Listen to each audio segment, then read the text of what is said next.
नमस्कार। श्रीलंकन एयरलाइंस ने अपना एड दिया। वो अपने एडवर्टाइजमेंट में भगवान राम आए थे और भगवान राम जीत करके अपने अच्छे भाई गुड ब्रदर विभीषण को इस श्रीलंका की कुर्सी में बैठा के चले गए थे। ये बोला जा रहा है श्रीलंका मतलब भगवान राम जो है अब वो उनमें अपना फ्यूचर ढूंढने लगा है। श्रीलंका भी एक जमाने में रावण में अपना एंसेस्टर यानी कि अपना पूर्वज ढूंढने वाला आज भगवान राम में ढूंढ रहा है। ये सच है। मैं आपको पहले ऐड दिखाऊंगा, फिर उसके बाद हम बात करेंगे। मेरे साथ अभिषेक मिश्रा है, डॉक्टर साहब, अभी डॉक्टर अभिषेक मिश्रा, इनका अपना चैनल है अभिषेक मिश्रा लॉ। और हम बात करेंगे कि क्यों सब राम की ओर भगवान राम की शरण में जा रहे हैं। Lord Rama crowned Ravana's good brother Vibhishana as king of Lanka before returning to Ayodhya.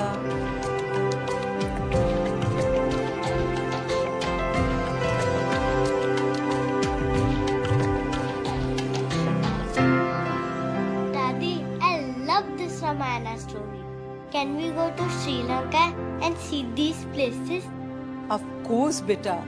Your father is taking us all on the Ramayana trail this year. Daddy, I'll pack that magic. ये है वो add जिसमें बोला गया कि भगवान राम की पूरा का पूरा भगवान राम की ट्रेल है श्रीलंका में और हम वहां जा सकते हैं। ये भगवान राम में सडनली क्यों श्रीलंका इंटरेस्टेड हो गया? डॉक्टर साहब हमारे साथ मौजूद हैं। डॉक्टर साहब, राम की शरण में श्रीलंका? जी, राम की शरण में तो दुनिया है दादा, ठीक है ना। वो गाना मुझे इतना सुंदर लगता है कि ये भजन का मैं बहुत बड़ा फैन हूँ। मेरी झोपड़ी के भाग आज खुल जाएंगे, राम आएंगे, राम आएंगे, राम आएंगे। मेरी झोपड़ी के भाग आज खुल जाएंगे, राम आएंगे, राम आएंगे, राम आएंगे तो अंगना सजाऊंगी। This is something soul touching, ठीक है ना दादा। This is something where this is what makes us Indian ना। तो भगवान राम का शरण में तो सबको जाना है। ये मैंने कहा ना, ये जो नेहरूवियन एरा था, इसने एंटी सनातन, एंटी प्रो इस्लाम ये जो काम किया ना, ये जो माइंडसेट बनाया ना, उसने भारत को तबाह कर दिया। आपको इस्लाम से प्रेम में कोई बुराई नहीं थी, लेकिन ये जो हिंदुत्व से नफरत था उसने बर्बाद कर दिया इस देश को, उसने बर्दाश्त कर दिया। भाई आप करते कि चलो मैं मुस्लिम्स को ज्यादा राइट देना चाहता हूं, आप मुस्लिम्स को राइट भी देना चाहते हैं, मगर हिंदुओं के सारे राइट ले लेना चाहते हैं। इस देश में वक्फ का लॉ बना दिया। किसी भी और देश में वक्फ जैसी लॉज की हिंदुओं की कोई जमीन है, ये है किसी और देश में? कल को ये जब पूरा का पूरा देश वक्फ क्रिएट कर देंगे। भाई ये लोगों को इसकी सीरियसनेस नहीं समझ में आ रहा। इस देश की जनता सो रही है और ये कांग्रेस की देन है। राइट।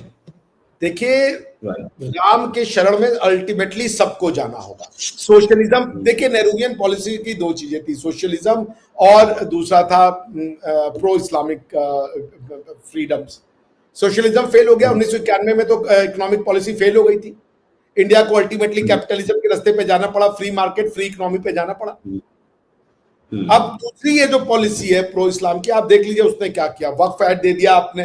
मतलब हिंदुओं को जब 1954 में आप वक्फ एक्ट बना रहे थे अंग्रेजों वाला रिवाइज करके, और आपने हिंदुओं को तो वो दिया, क्या नाम है, 1956 हिंदू मैनेजमेंट, अरे हिंदू मैरिजेस एक्ट, उनके लॉ को आपने कोडिफाई करने का कोशिश किया। उनकी सारी की सारी प्लेसेस ऑफ वर्शिप को आपने अपने अंडर में ले लिया। लेकिन जब मुसलमानों को हुआ तो वो आपने प्राइवेट एंटिटीज के हाथ में रखा। वो क्यों नहीं लिया? एक और खबर इसी बीच में जो आई वो ये कि स्विट्जरलैंड ने बुर्का बैन कर दिया कि कोई बुर्के में नहीं घूम सकता। अच्छा, एक तरफ दूसरे कंट्रीज जो हैं वो हिंदुत्व को अपनाते दिख रहे हैं और बुर्का बैन करते दिख रहे हैं। इसको कैसे ले रहे हैं? देखिए, मैं कह रहा हूं कि बुर्का बैन नहीं होना चाहिए, मगर बुर्का बैन क्यों हो रहा है? जैसे कि मैंने कल भी बताया था, मेरे एक मित्र थी, हैं बहुत अच्छी स्कॉलर है, तो वो विदेश में गई थी एक पेपर प्रेजेंट करने, तो साड़ी पहन के आई पहले दिन। दूसरे दिन उन्होंने वेस्टर्न ड्रेस पहना, तो जो वेस्टर्न लोग थे उन्होंने कहा नहीं आप साड़ी ही पहन के आइए।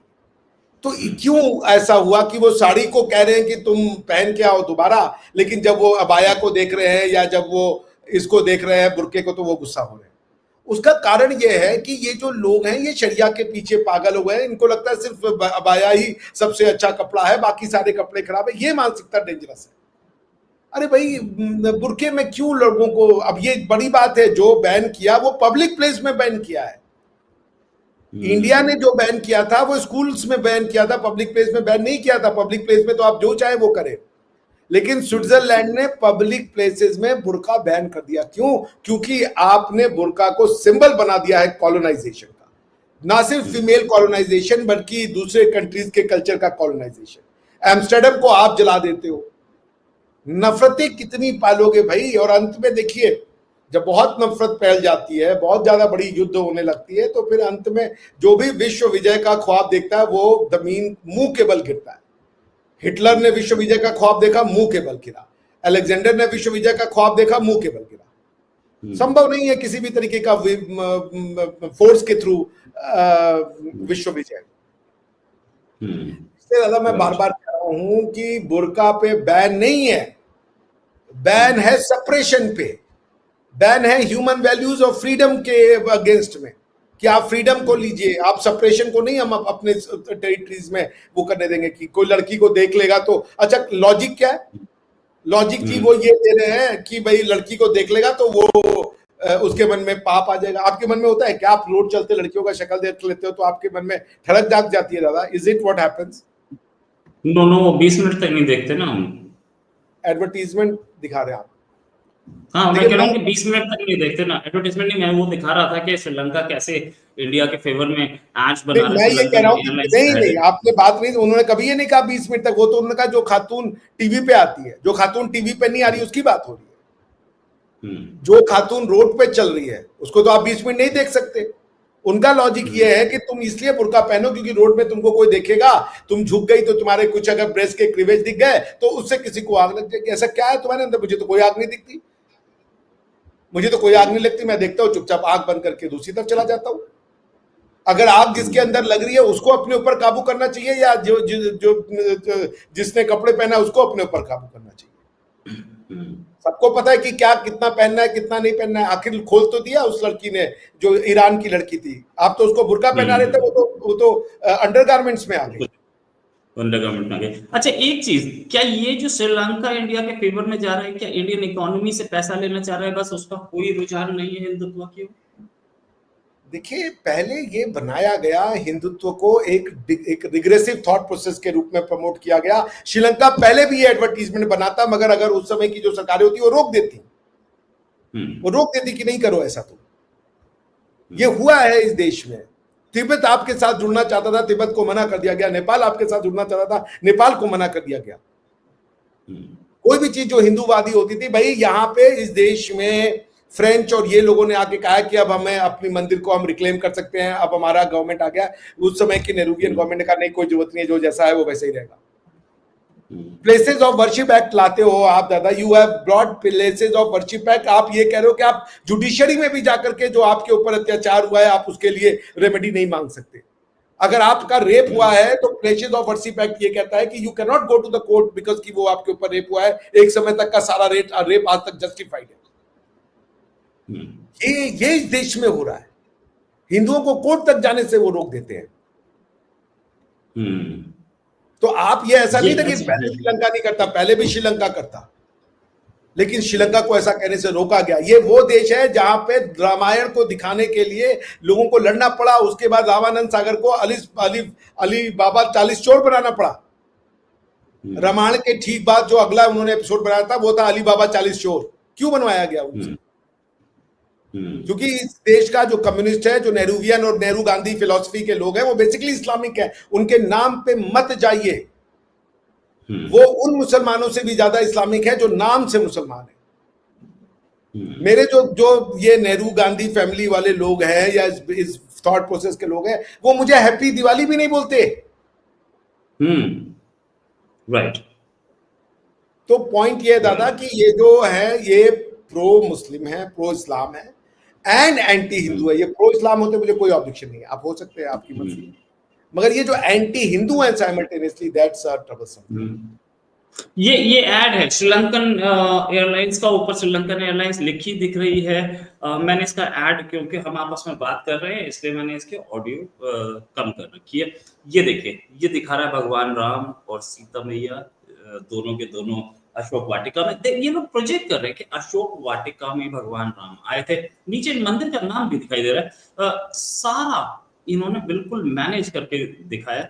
ये पूरा का पूरा जो ऐड है, इसमें इससे मतलब जो रामायण सर्किट इंडिया ने बनाया था, कहीं ये इंडिया की ओर ड्रिफ्ट कर रहे हैं, क्योंकि इन्होंने बुद्धिस्ट है इनके पास, बुद्धिस्ट के बहुत सारे, बुद्धिज्म के बहुत सारे, बोला जाता है कि भगवान बुद्ध का दांत भी रखा है, लेकिन ये वो बुद्धिस्ट सर्किट को प्रोजेक्ट करते नहीं दिख रहे हैं। ये हिंदुत्व सर्किट को देखिए, इन्होंने वो नेशनल पार्क दिखाया जहाँ पे सीता मैया थी, ये सारा ऐड दिखा रहा है। क्या यार मेरा भी जाने का मन कर रहा है अब तो। ये ऐड देखिए आप, ये पूरा पूरा इन्होंने बताया है। वैसे बहुत महंगा भी नहीं है, श्रीलंका बहुत महंगा नहीं है, लेकिन अगर ये देखे तो राम सेतु कैसे बना, राम सेतु जिसको गवर्नमेंट ऑफ इंडिया डिनाई कर रही थी, उसको ये मान रहे हैं, उसको श्रीलंका बोल रहे नहीं राम सेतु बना था। ये कहानी क्या है, हिंदुत्व में ढूंढ रहे हैं अपने अतीत। हिंदुत्व का गलत, देखिए हिंदुत्व का गलत प्रचार प्रसार करके लोगों ने हिंदुत्व को बदनाम कर दिया। इस्लाम के लोगों को मेरा हैट्स ऑफ है, कम से कम वो उनके जो रिलीजन है वो गलत हो सही हो वो उनका मतलब है, मगर वो लड़ते इस्लामोफोबिया ये वो, उन्होंने, आप सच भी बोलिए तो इस्लामोफोबिया है, लेकिन हिंदुइज्म को तो झूठ को उन्होंने बेच डाला। तो दादा ये हमारे आपके एग्जिस्टेंस की लड़ाई है, ये याद रख लीजिएगा। आज अगर हम आप नहीं खड़े हुए तो हमारे आपके बच्चे अपनी, इस देश में पूजा करना वो है, इस देश में आप नमस्ते नहीं बोल सकते कि किसी को बुरा लग जाएगा। इस देश की ग्रीटिंग आज की डेट में फिल्मों में है गुड मॉर्निंग। मैं देख रहा था कल दादा, मेरा होश उड़ गया कि एक महोदय बता रहे थे, कोई भारद्वाज जी थे, कि जब मैं आया फिल्मों में, तो आपको पता है हिंदी फिल्मों में तो उर्दू ही बोली जाती है, तो वो जब मैं जा बोलता था तो मुझे एक जलाल आगा थे, वो थप्पड़ मारते थे कि ज नी ज है, ये ताजा है।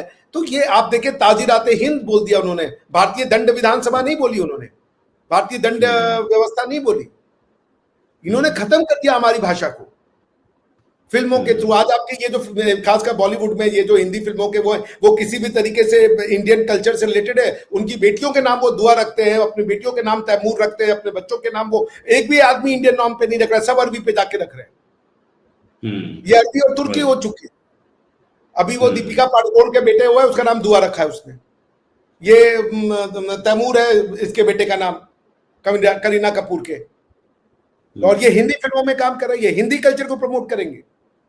जब तुम अपने घर में हिंदी कल्चर नहीं ला सकते, इंडियन कल्चर, भारतीय कल्चर नहीं ला सकते, तुम्हें तो हक नहीं है। लेकिन भारत के लोग हैं, उनको समझ में नहीं आ रहा। ये ब्राह्मणों को जितना बर्बाद, ये अमिताभ बच्चन की पिक्चरों में आप देख लीजिए, हर ब्राह्मण का मजाक उड़ाया गया। मैं देख रहा था दूरदर्शन में, बड़ा अच्छा कार्यक्रम था कि चुटिया काट के ब्राह्मण का वो जो रेप कर रहा है वो तिलकधारी कोई ब्राह्मण है, और जो बचाने आया वो पठान है। ये हमारे आपको उन्होंने गालियां दी ना। तिलक लगाना इस देश में उन्होंने लोगों के मानसिकता को खराब कर दिया कि जो तिलक लगाता है वो गंदा आदमी होता है। राइट। हम तो इसकी लड़ाई लड़ रहे हैं। हमने तो कभी नहीं कहा कि और कि नमाज पढ़ने वाला बुरा आदमी होता है, और ये कहते हैं कि तुम हिंदू मुसलमान करते हो। तुम्हें जब मौका मिला तो 2014 में सत्ता हस्तांतरण करने से पहले आधी दिल्ली तुमने वक्फ बोर्ड को थमा दिया। तुम कहते हो तुम हिंदू मुसलमान करते हो। राइट। ये वक्फ बोर्ड का जो मामला है ये और सीरियस है। वक्फ बोर्ड अब तो पार्लियामेंट की जमीन पे भी और सारी जमीन पे और अंबानी के घर पे भी। अरे कल को आपकी घर की जमीन वक्फ बोर्ड होगी, आप समझ क्या रहे हैं? आप देखते जाइए, ये पावर दे के दिया है उन्होंने। मैं होता तो वक्फ बोर्ड एक्ट को ही मैं निरस्त कर देता, रिपील कर देता, और गवर्नमेंट टेक ओवर करती सारा। अगर हिंदुओं का टेक ओवर क्या हुआ है तुमने, तो तुम क्यों आज आपको पता, मैं कल पढ़, अब वो मेरी दादा बेहोशी आ गई। मैंने कल पढ़ा कि परसों एक जजमेंट आया जिसमें सुप्रीम कोर्ट ने ये कहा है कि जो कैथोलिक नन्स, प्रीस्ट, ब्रदर, जो भी उनका स्ट्रक्चर होता है, उनको टैक्सेशन नहीं देना होता था इस देश में। सुप्रीम कोर्ट ने इसको कल चेंज किया कि no, they can pay taxes. Because क्या हुआ कि 2014 में जब मोदी जी की गवर्नमेंट आई तो उन्होंने इससे भी कहा कि आपको भी चट देना होगा। टैक्स देना होगा। Do you know about this law? नहीं, मुझे नहीं पता, बिल्कुल नहीं पता, बिल्कुल। अभी मैं आपको दिखा देता हूँ, ले ले। मैं तो अच्छा, पढ़ के हैरान हो गया भाई। ये एक सनातन इज द ओनली धर्म, बाकी सब रिलीजन दीन। ये लिख रहे हैं कि मैं स्कूल में तिलक लगा के जाता था और मेरे पीटी सर ने मुझे बोला कि तू गुंडे जैसा तिलक लगाता है। ये लड़ना पड़ेगा, जो बोले ना शर्माइए मत, जाके तिलक लगा के जाइए, लड़ना पड़ेगा। ये आपको 10 साल लगेगा लोगों के वापस से इसमें। मैं आपके साथ कुछ शेयर कर रहा हूं दादा, आप इसको शेयर कर लीजिए। Right,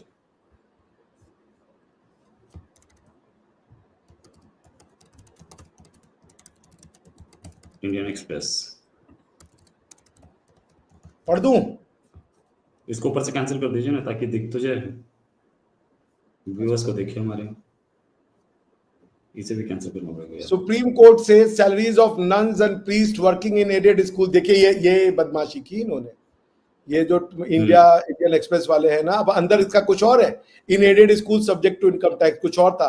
the Supreme Court Thursday upheld the Madras High Court which said that salaries paid to nuns and priests working as teachers in aided school run by the church are subject to income tax. A single judge of the Madras High Court had ruled in favor of the priests and nuns, saying their salaries cannot be subjected to income tax. ये पुजारी के साथ हो सकता था? नहीं। तो आप ये सोचिए, डीएम इंडिया बोल रहे हैं कि क्या हो रहा है। और इन्होंने तो इसको जो है ना कुछ और तरीके से दिया। ये 2014 से शुरू हुआ है। 2014 से शुरू है। डीएम इंडिया बोल रहे हैं कि ISKCON is tax free. I think नहीं, ISKCON is not tax free, tax उस पर भी पड़ता है। जितनी भी उसके पास रेवेन्यू सब पे टैक्स पड़ता है। कुछ एटीजी में अगर ले रहे हैं तो वो दूसरी बात है, वो सारे एनजीओ को भी मिलता है। लेकिन भाई वो ये कह रहा है कि आप सिर्फ नन हो या वो, तो आपको टैक्स देने की जरूरत नहीं है। टैक्स की जरूरत है, सही बात है। ये तुम गजब है। तो तुम बाकियों को क्यों नहीं दे रहे हो? कि कोई अगर किसी मंदिर का पुजारी है और वो जाकर के स्कूल में पढ़ाता भी है, सरकारी स्कूल में, तो उसको भी बोलो कि तुम्हें टैक्स देने की जरूरत नहीं है क्योंकि तुम मंदिर में पूजा करवा रहे हो। राइट, उसका ये मतलब है ना, वो ये कह रहा है कि यदि आप नन है, मतलब आप सारा दिन तो चर्च में काम नहीं करते, तो आप चर्च में भी सेवा देते हैं और उसके बाद बाकी समय पे आप स्कूल में आके पढ़ाते हैं।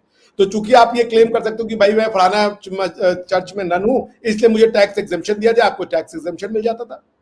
तो क्या एक मंदिर का पुजारी ये कर सकता है? मैंने मंदिर के पुजारियों की वो हालत देखी है इस देश में कि उन्होंने ना ये वैदिक रीति रिवाज पढ़ना छोड़कर दिया। अपने बच्चों को वो स्कूल कॉलेज में बैठते कि बोलते, मुझसे बोला था एक पंडित जी कि सर मैं कम से कम अपना तो मेरा चल गया जैसे भरण पोषण, अपने बच्चों का कैसे मैं करूं? उनको मैंने नहीं सिखाई वैदिक परंपरा और रीति रिवाज। अरे ये चाहिए। सुप्रीम कोर्ट ने यूपी मदरसा एक्ट का अपहोल्ड कर दिया। मदरसा बोर्ड है उनके नाम से। आपका सनातन बोर्ड है कोई जहां पे कि वेद और उपनिषद की शिक्षा दी जाए? शर्म आनी चाहिए इस देश के लोगों को। आईसीएसई क्या है भाई? सब बेसिकली एक कैथोलिक बोर्ड। आपके नाम पे कोई बोर्ड नहीं है। आपकी एग्जिस्टेंस को खत्म कर दिया है इन्होंने। अरे खड़े होइए, आप भी बोलिए कि जैसे यूपी मदरसा एक्ट बनाया हुआ है वैसे एक यूपी सनातन बोर्ड बनाओ। हम अपने बच्चों को अपने स्कूल में पढ़ाएंगे, वेद और इसकी शिक्षा देंगे, हम पुजारी बनाएंगे, हम ये बनाएंगे। अगर एक आलिम और एक मौलाना जाकर के हर मुसलमान बच्चे को उसके घर में शिक्षा दे सकता है, तो क्या आप अपने यहाँ 2-2.5 लाख ऐसे प्रीस्ट को बैठा करके महीने के, अगर 4 घर में भी वो जा रहा है और महीने में उसको एक घर से 10,000 रुपए मिल रहा है या एक घर से 5,000 मिल रहा है, तो 20,000 रुपए तो कमाएगा। क्या उसको नहीं शौक है? उसका घर नहीं चलना चाहिए? वो पुजारी है तो उसको 100 रुपए भी नहीं मिलने चाहिए? सही भाई मत सही 2 करोड़ रुपए मिल जाए, लेकिन कम से कम इतना तो करो कि 70-80 हजार रुपए लेकर के वो भी अपना भरण पोषण चलाए। कि कोई वो पूजा पाठ कर रहा है तो उसके घर में वो चूल्हा भी नहीं जले, उसके बच्चे ना पढ़े, वो अपने लिए सेविंग ना करे, वो अपने लिए गलती से गाड़ी ना खरीद ले। नहीं, वो ऐसा भी हो रहा है कि हमारे यहाँ प्रॉपर विष्णु सहस्त्र नाम कितने गा सकते हैं नॉर्थ इंडिया में? साउथ इंडिया में तो बहुत सारे, नॉर्थ इंडिया में भी गा सकते हैं। गिरधर ममीडी ये काम कर रहे हैं इंडिया में, नॉर्थ इंडिया में आकर के वहां से प्रीस्ट को लेके आ रहे हैं, यहाँ पर सिखाने का काम कर रहे हैं। लेकिन कोई प्रॉपर बोर्ड होगा तब तो सीखेंगे सारे के सारे, वरना तो कोई सीख ही नहीं पाएगा। खत्म कर दिया दादा इन्होंने। जब तक हम लोग को ये बात समझ में आती, हमारे हाथ से कहानी जा चुकी है।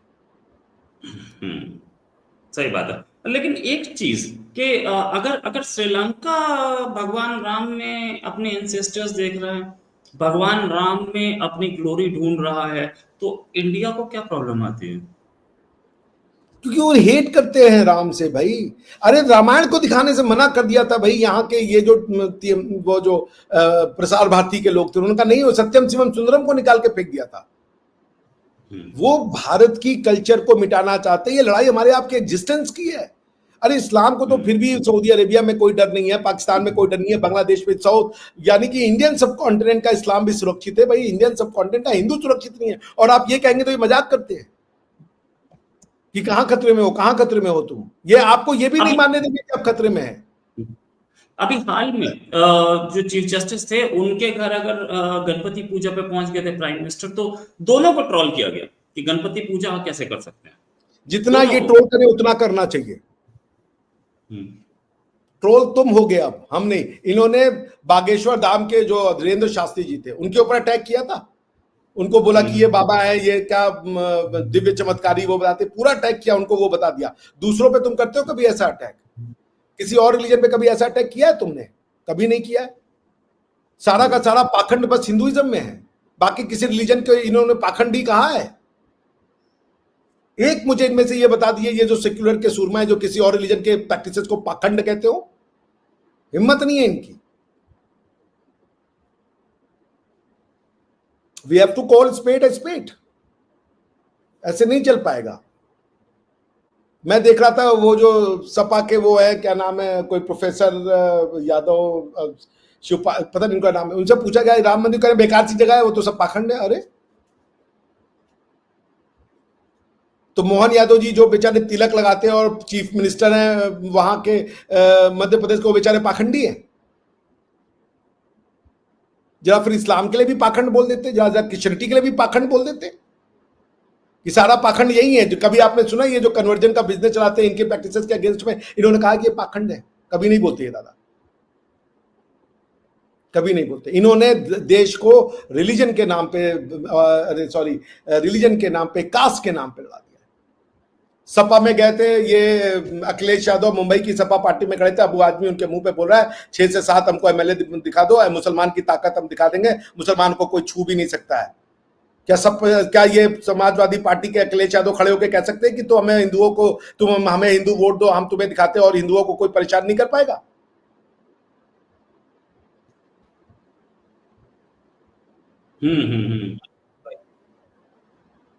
इस देश में से जाति व्यवस्था खत्म करनी होगी और हमको सबको यूनाइट होना पड़ेगा। कोई जात व्यवस्था का इस देश में अब कोई काम नहीं रह गया। कटेंगे तो बटेंगे, रियलिटी है। और भारत में जब तक हिंदुत्व है तब तक यहाँ पे आप सब कुछ कर सकते हैं, फ्रीडम के साथ जी सकते हैं। वरना इस देश में भी टीटीपी का नंगा नाच होगा। इस देश में भी लड़कियों को कहा जाएगा कि तुम डॉक्टर से बात नहीं कर सकती क्योंकि तुम लड़की हो।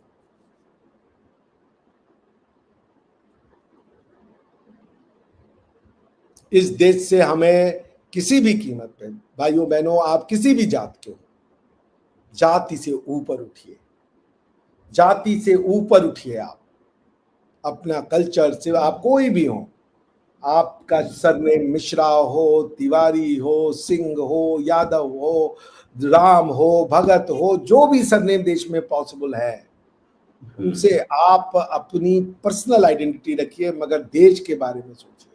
हम सब एक हैं, समान हैं, बराबर है, जुड़िए आपस में।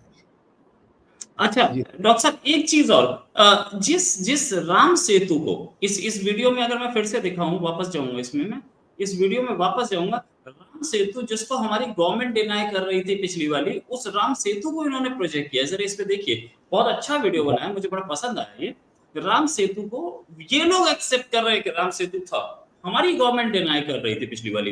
क्या ये मतलब फिर से वही क्वेश्चन आता है सामने कि कहीं ना कहीं पॉलिटिकल मामला है और कहीं ना कहीं इकोनॉमी का मामला है। इन्होंने झूठ बोला, किताबों में जो है मेन बातें हटा देते थे और जो रिलेवेंट पार्ट को इन्होंने, तो भाई इस देश में ये हो गया कि अगर आपका परसिक्यूशन मुस्लिम आक्रांताओं ने किया तो आप वो भी नहीं बोल सकते। ये मुस्लिम आक्रांताओं में जो प्रोसिक्यूटर है उसको हिंदू दिखा देते हैं। ये इनकी ये इस देश का मानसिकता, अजीब अजीब पागल लोग हैं इस देश के, राइट, अजीब पागल लोग हैं इस देश के, जो सच भी नहीं बोलना चाहते और वो सच ना बोलने को सेक्युलरिज्म समझते हैं। आपको अनु कपूर जी ने बताया ना कि जो ये फिल्म थी चक दे इंडिया, वो जो उसका हीरो था वो एक ब्राह्मण था, एक नेगी थे उत्तराखंड के, उनका नाम हटा के तुमने कबीर खान कर दिया। राइट, ये श्रीलंका के ऐड में देखिए राम सेतु, श्रीलंका एयरलाइंस के ऐड में राम सेतु, और श्रीलंका एयरलाइंस के ये इन्होंने नीचे एडम्स ब्रिज, राम सेतु, मन्नार, ये प्रोजेक्ट ये कर रहे हैं कि देखो राम सेतु हमारे पास है, हम आपको दिखा सकते हैं, साथ में हमारे पास और भी बहुत कुछ है। इन्होंने कितना कुछ प्रोजेक्ट किया, बच्चों को वो रावण में आग लगाई, राम तो यही है ना, ये क्रेडिट तो मोदी जी को जाता है ना। जब अब ये दिक्कत में थे, परेशानी में थे, तो मोदी जी और जयशंकर साहब ने वो सबसे पहले उनकी मदद की, और जयशंकर साहब से पूछा गया कि सबसे फेवरेट डिप्लोमेट कौन है, तो उन्होंने कहा कि भगवान हनुमान सबसे बड़े डिप्लोमेट है, उनसे बड़ा डिप्लोमेट आज तक कोई पैदा ही नहीं हुआ। आपको असर दिख गया ये एडवर्टाइजमेंट के फॉर्म में? आप खड़े तो ये अपने लोगों के लिए यार, झुकती है दुनिया, झुकाने वाला चाहिए। ये मोदी जी को इसका श्रेय जाता है। राइट, ये श्रेय मोदी को जाता है, या ये बात तो मैं मानता हूं। मैं आपको और दिखाऊंगा किस तरीके का एड है। इट इज अ वंडरफुल, मतलब अगर आप देखें, आवाज नहीं दे रहा हूं, द रीजन बीइंग कि हम आपस में बात करते रहेंगे। सिर्फ ये सिर्फ देखिए आप इसमें क्या है। आवाज वाला मैं दूसरा दिखा देता हूं आपको, अगर आप चाहते हैं। ये आवाज वाला crowned Ravana's good brother Vibhishana as king of Lanka before returning to Ayodhya.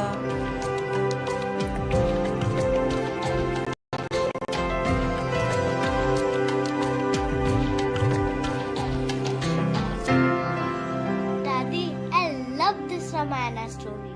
Can we go to Sri Lanka and see these places? Of course, beta. Your father is taking us all on the Ramayana trail this year. Daddy, I'll pluck that magic herb and plant it in our balcony.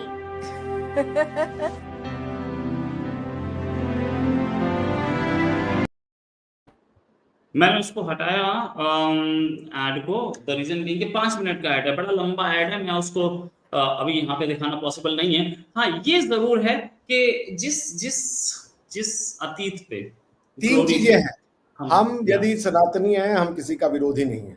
जय श्री राम बोलने का मतलब ये नहीं कि हम किसी के रिलीजन का विरोध कर रहे हैं। जय श्री राम ताव से बोलिए, पूरे जोर से बोलिए। ये आपके ऊपर इल्जाम लगाएंगे, लांछन लगाएंगे कि इसको जय श्री राम बुलवाने के लिए मारे, झूठ से मत डरिए। सत्यमेव जयते। जय श्री राम बोलने का कतई मतलब नहीं है कि हम किसी के भगवान का विरोध कर रहे हैं। नमस्कार करिए अपने सारे मित्रों को, ईमेल्स में नमस्कार लिखिए अपने सारे दोस्तों को, हेलो सर, गुड मॉर्निंग, ये वो बाद में लिखिए आप। डियर सर के बाद नीचे जरूर लिखिए नमस्ते, नमस्कार, प्रणाम, जो भी आपका है, वनक्कम, जो भी आपकी ग्रीटिंग्स है, सत श्री अकाल, जरूर लिखिए, जरूर लिखिए, नमस्ते को लिखिए जरूर। दूसरा चीज, जय हिंद बोलना बंद कर दीजिए, जय माँ भारती बोलिए, जय भारत बोलिए। और जय माँ भारती मेरा फेवरेट है, क्योंकि जय हिंद जो है वो आधे भारत को डिनोट करता है। ये मैंने आप लोग को उस दिन दिखा दिया था, आपको भी दिखाया था दादा। यदि आपको नहीं दिखाया था तो मैं आपको फिर से दिखा देता हूं। हिंद का मतलब पूरा इंडिया नहीं होता है। Right, right. तो अपनी आइडेंटिटी के लिए लड़िए। कोई शिक्षा आपको आपके आइडेंटिटी, आपके कल्चर से नहीं। ये जो ऋषि मुनि थे जो जीरो दिए, ये अपने कल्चर से दूर नहीं हुए थे। इन्होंने मंदिरों में ही जीरो का जो है वो किया, फिजिक्स के वो दिया, और ऐसी किताबें लिखी है। आप साधारण ये 2 कौड़ी की शिक्षा लेकर के आपको लगता है आप इतना बड़ा पढ़ लिख गए। जरा उन ऋषियों की किताबों को पढ़िए, आप उस लेवल पे सोच नहीं सकते। अधिक गणित के बारे में सोचिए, जिसने न्यूमेरल दिया, 1 दिया, 0 दिया दुनिया को, आप उनको कह रहे हैं ये लोग सामान्य लोग। आपको बताया नहीं गया। गर्व से कहो कि हम हिंदू हैं, हम भारतीय हैं। Let's be proud of our. इसका मतलब ये नहीं है कि आप दूसरे को वो कीजिए, छोटा दिखा रहे, नहीं।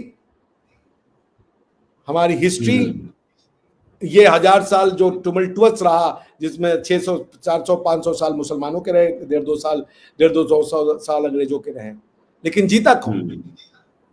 आज मैं बड़ा एक अच्छा मीम पढ़ रहा था कि लक्ष्यराज सिंह मेवाड़ जो प्रदेश है उसके वो वारिस हैं, और आज वो एक शान की जिंदगी जीते। मुगलों की जो संतानें हैं वो कहाँ है आपको पता है?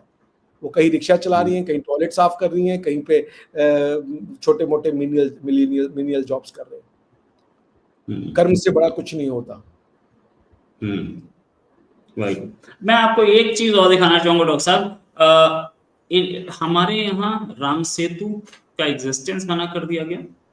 हमारे यहाँ जब वैष्णो देवी का माता वैष्णो देवी का लगाया गया 10 के सिक्के के पीछे फोटो, तो सुप्रीम कोर्ट ने बीच में घुस करके उसे रोका। लेकिन श्रीलंका की इंडोनेशिया की एयरलाइंस, जरा उसका नाम देखिए, पता है मुझे। आप ये भी छोड़िए, आप जरा ये ढूंढिए कि इनके बैंक का नाम क्या है। इंडोनेशिया के बैंक का नाम तो मुझे नहीं पता। देखिए ढूंढिए। अच्छा, सेंट्रल बैंक। हाँ, अच्छा, मुझे नहीं पता, मैं ढूंढ के निकालता हूँ। मैं आपके साथ कुछ शेयर करूँ, आप लाएंगे उसको? बिल्कुल,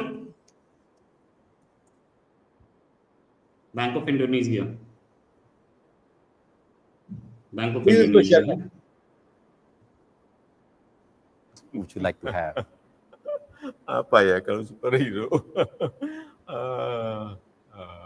Krishna. Karena Krishna itu kalau di Indonesia, khususnya di Jawa itu sakti. Kedua kuat dan memiliki senjata ampuh yang namanya panah cakra itu, sehingga Krishna ini sakti sekali. Tetapi juga dia sangat bijaksana. Ini yang ये Indonesia के president है। इनसे पूछा गया आपका super hero कौन है, इन्होंने इस्लाम के उसका नाम नहीं लिया, जो कहा जाता है बेस्ट रोल मॉडल है, उनके अलावा आप किसी का नाम नहीं ले सकते। मुसलमान थे, इन्होंने कहा मेरे फेवरेट हीरो है श्री कृष्ण। अब इससे बड़ा क्या चाहिए? बाय द वे, उनकी बैंक का नाम अगर मैं गलत नहीं हूं तो कुबेर है।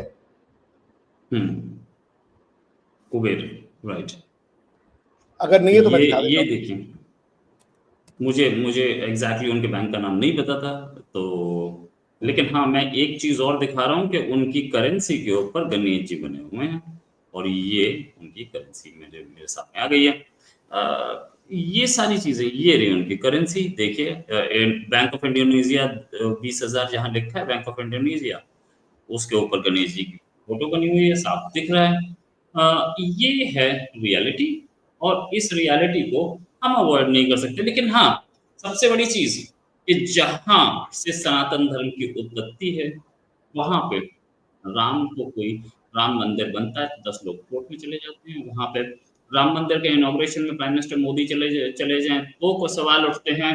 वहां पे अगर वैष्णो देवी की मूर्ति लगाई जाए, माता वैष्णो देवी बनाई जाए 10 रुपए के सिक्के पे, तो प्रॉब्लम आती है। श्रीलंका एयरलाइंस बता रही है दुनिया को कि हम वहां से भगवान राम आए थे, आकर के उन्होंने रावण को हराया था, विभीषण को बनाया था, और राम सेतु के थ्रू आए थे। ये बात श्रीलंका एयरलाइंस बोल रही है, इंडियन एयरलाइंस ने कभी नहीं बोली, इंडिया की गवर्नमेंट ने कभी नहीं बोली। बल्कि इंडियन गवर्नमेंट ने जाकर के बोल दिया कि राम सेतु, जिसको नासा ने प्रूव किया कि ये मैन मेड है, उसको इंडियन गवर्नमेंट ने कोर्ट में बोला कि हाँ, ऐसा कोई एविडेंस नहीं कि वो मैन मेड, ऐसा कोई, ये नेचुरल है। और उसे वो तो एक्चुअली गवर्नमेंट का प्लान ये था कि ये राम सेतु अगर तोड़ दिया जाए तो शिपिंग लेन बन जाएगी बीच में से, और शिपिंग लेन बन जाएगी तो शिप पूरा श्रीलंका घूम के नहीं आएंगे। ये अपना तेल बचा रहे थे, ये एक्चुअल था। बाकी गणेश की छवि है, ये मैंने दिखा तो दिया, उनकी है। 310 लोग इस समय हमारे साथ लाइव हैं। डॉक्टर साहब, फाइनल ये गणेश जी की छवि है, ये फाइनल क्वेश्चन आपसे लूंगा कि आप क्या चाहते हैं, कैसे, कब तक आप उम्मीद करते हैं कि ये जो पूरे विश्व में कहीं पे दिवाली मन रही है, व्हाइट हाउस में दिवाली मन रही है, 10 डाउनिंग स्ट्रीट में, पूरे विश्व में, हम कब तक इस सनातन को एक्सेप्ट कर रहे हैं? धीरे धीरे हम लोग इसी काम पे लग रहे हैं, हम लोग कर रहे हैं, मगर बहुत बड़ी प्राइस देनी पड़ती है इसकी। लोगों को पता नहीं है कि ये जो आप इसके पीछे, जब हम लोग जैसे लोग जो इंस्टीट्यूशन से जुड़े हैं, उनको प्राइस देनी पड़ती है। तो एक इकोसिस्टम तो हमें भी चाहिए ना दादा, जो हमारा भी कुछ सपोर्ट करे। ये तो है, ये यहाँ पे ये चीज की दिक्कत है, पर कोई बात नहीं, अंत में जो सत्य है वो होगा, हम अपना काम करेंगे बिना डरे, बिना रुके, चाहे उसके लिए मुझे विकेट कह दे, मुझे लोग कुछ भी कह दे, मुझे जहाँ तक पता है मेरा नॉलेज और ज्ञान किसी को छोटा बड़ा या वो नहीं करता। जो सच है, मुझे अपने भारतीय कल्चर पे, भारतीय उस पे बहुत बहुत वो है, गर्व है, मगर मैं किसी और के कल्चर को छोटा नहीं समझता। बिकॉज भारत का गर्व करना दूसरे को छोटे देखने वाला गर्व नहीं है। भारत का जो गर्व है वो है एकम सद बहुधा विप्रा वदन्ति। भारत का जो गर्व है वो कहता है अहम निजः परोवेति गणना लघु चेतसाम उदार चरिता नाम तू वसुधैव कुटुम्बकम्। तो इसलिए बी प्राउड टू बी सनातनी, बी प्राउड टू बी वैदिक। बिल्कुल सही। बी प्राउड टू बी सनातनी, बी प्राउड टू बी वैदिक। और डीएम बोल रहे हैं, डीएम इंडिया बोल रहे हैं, I want to merge Pakistan and Bangladesh and India. DM क्या मर्ज करेंगे? मर्ज क्या होता है? व्हाट इज अ मर्ज? मर्ज क्या होगा? हमारे फोल्डर में वापस तो अभी वो कहाँ दूर है? जब तक वो मर्ज टेरिटरीज का नहीं होगा, वो टेरिटरी वहीं रहेगी। मर्ज होने के बाद भी वो टेरिटरी, ऐसा नहीं है बांग्लादेश का जो टेरिटरी उठा के गोवा में ले आओगे फिजिकली, वो टेरिटरी वहीं रहेगी। मर्ज होने का मतलब है वहां के लोगों के मन से हिंदुओं के प्रति नफरत खत्म हो जाना। वो मर्ज कराना है तो उसके लिए काम कीजिए। मैं जाके जब बात करता हूँ एक्शन न्यूज तो कह रहे हैं ये बड़ा घटिया आदमी है, ये जयचंद है, ये वो है। तो जाके उनको उनसे पहले उनके दिमाग में दूसरी आइडियाज तो डालो, क्योंकि जिन्होंने आइडियाज डालना था उन्होंने तो सारी नफरत बोल दी है। उनसे बात करो, उनको समझाओ, अपनी बातें बताओ। एक दिन में नहीं आ जाएगा रातों रात अब मैं जाके उनको बोल दूं इस्लाम जी बहुत घटिया, आप छोड़ दो आज, ऐसे नहीं होगा। पूछते उनकी इस्लाम में नहीं है, उनको बात समझानी पड़ेगी। तो सेक्युलर होंगे, धीरे धीरे आप जाओगे। पहले उनको सेक्युलर तो बनाओ, पहले उनको ये तो बताओ कि कल्चर अच्छा है। उनको तो सिखा दिया नजर से गंदे है। राइट। ठीक है, ये सब तो होता रहेगा डॉक्टर साहब, इसमें कोई शक नहीं। हम लोग भी एक लंबा डिस्कशन रहा 36 मिनट्स, और हमारे साथ 300 लोग लगे थे। थैंक्स अ लॉट डॉक्टर साहब फॉर ज्वाइनिंग। हम जल्दी एक डिस्कशन और करेंगे। अभी के लिए नमस्कार, धन्यवाद, जय हिंद।